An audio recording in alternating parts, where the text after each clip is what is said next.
What if I tell you that money is not real?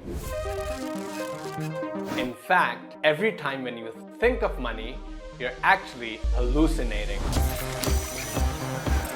Now, before you call me crazy, did you know that 90% of the US money supply has no physical existence?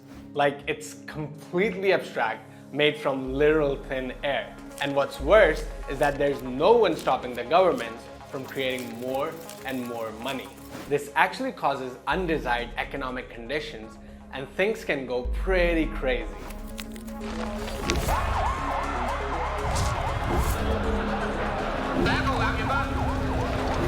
So the question is there a better way?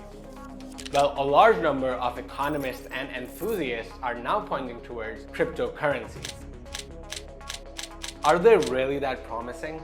Or are they just a massive bubble? This is exactly what we'll try to understand in this video.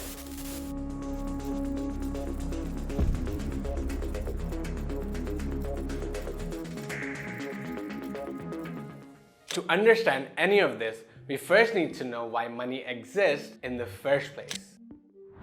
So money has three main uses. Firstly, it's a standard medium of exchange. This means that it's widely accepted against most goods and services. It would be really weird for me to pay for a mansion in form of countless pairs of shoes.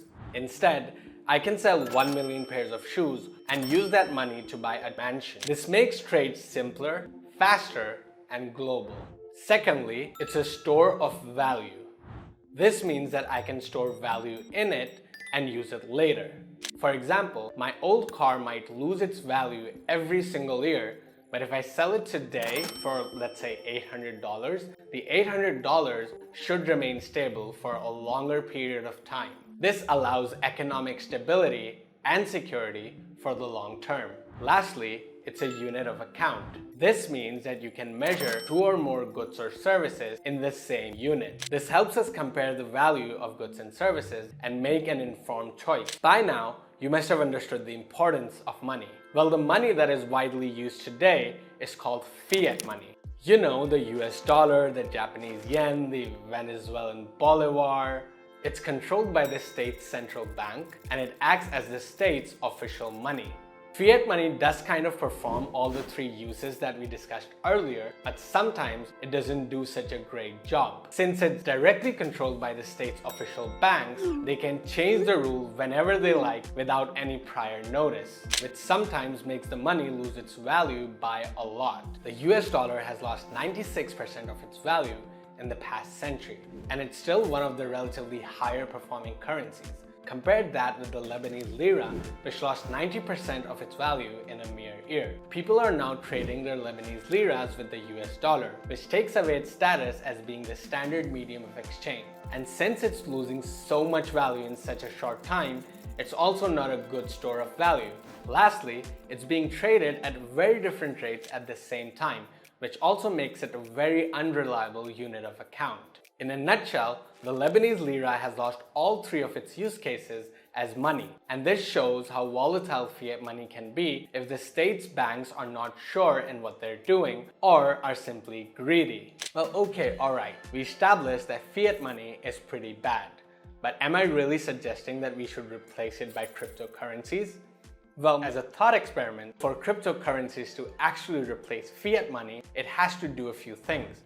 Number one, it has to obviously fulfill all three use cases for money. And number two, it has to provide us some kind of protection from the horrors of fiat money. Bitcoin fulfills all three uses of money. In 2020, a survey by HSBC revealed that 36% of all small medium businesses in the US are now accepting Bitcoin as a standard medium of exchange. It's also being widely used as a store of value by some of the biggest investment firms in the world. But how does Bitcoin stand against the downsides of fiat money? Well, the biggest issue with fiat money is its constant devaluation due to increased money supply. Bitcoin counters this by having a limited supply at 21 million. This acts as a countermeasure against inflation, and also the reason why Bitcoin is the fastest growing store of value in the world. The second issue with fiat money is that it's centrally controlled. This means that the central banks can change the rules whenever they like. In Lebanon's case, all the banks froze all the US dollars accounts with no prior notice.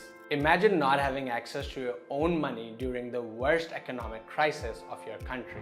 The solution is decentralization, which means that there is no central power to change the rules or increase the supply. This enables a Bitcoin holder to be in complete control of their funds. Now, of course, there are some challenges if we really need to consider Bitcoin an alternative to fiat money. The first challenge, of course, is the price volatility. This is because the concept of cryptocurrencies is still new to a lot of the global economic players. But the good news is that the world is slowly easing up to the idea of cryptocurrencies. From smaller countries such as El Salvador and Malta embracing cryptocurrencies at a national level, to larger nations such as Germany and Switzerland amending their laws to let cryptocurrencies breathe.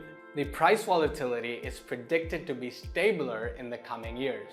Cryptocurrencies are not just replacing fiat money, they're also protecting its users from being victims of a rigged financial system. In fact, remember Lebanon? Since all of the international transactions are blocked there, a vast majority of Lebanese internationals are now sending money back home using cryptocurrencies. This is allowing countless families on the verge of poverty to buy foods and supplies for survival. When we think of money in general, we're so used to the idea of fiat money that we subconsciously ignore all the dangers involved.